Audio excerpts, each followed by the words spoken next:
என்ன கல்யாணத்துக்கா? கல்யாண ஆர்டர் தான். சரி, பார்த்து கரெக்டா என்ன மாடல் சொன்னாங்களோ அதை ஞாபகம் வச்சு தைங்க.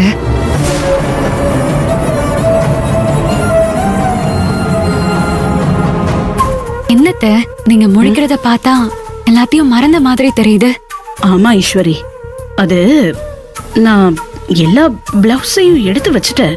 ஆனா எந்த பிளவுஸ்ல என்ன டிசைன்ல தைக்கிறதுன்னு மறந்துட்டேன்.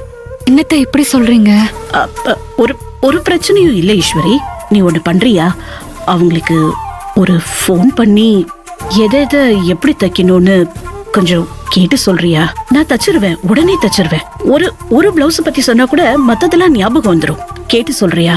அத்தை, நான் சொல்றத தயவு செஞ்சு கேளுங்க. இனிமே நீங்க துணியே தைக்க வேண்டாம்.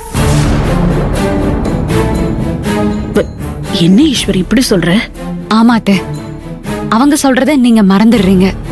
அதனால உங்களுக்கும் கஷ்டம், அவங்களுக்கும் கஷ்டம். கஸ்டமர் கிட்டயும் கெட்ட பேர் வாங்குற மாதிரி ஆயிடுது. நீங்க தச்சது எல்லாம் போதும்.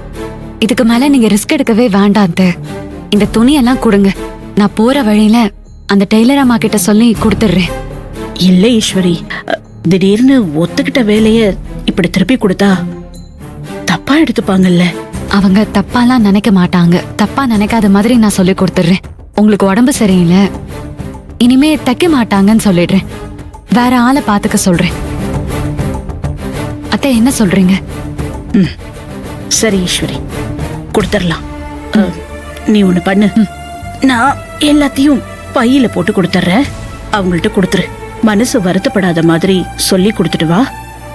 இந்தா, வேற யார்கிட்டயாவது கொடுத்து தச்சுக்க சொல்லு. அக்கா, என்னக்கா தைக்கலையா? ஆமா, நான் அப்பவே சொன்னேன் அம்மா கிட்ட தைக்காம ரெஸ்ட் எடுங்கம்மான்னு. கேக்குறாங்களா? அவங்க நீங்க சொன்னாதாங்க கேக்குறாங்க.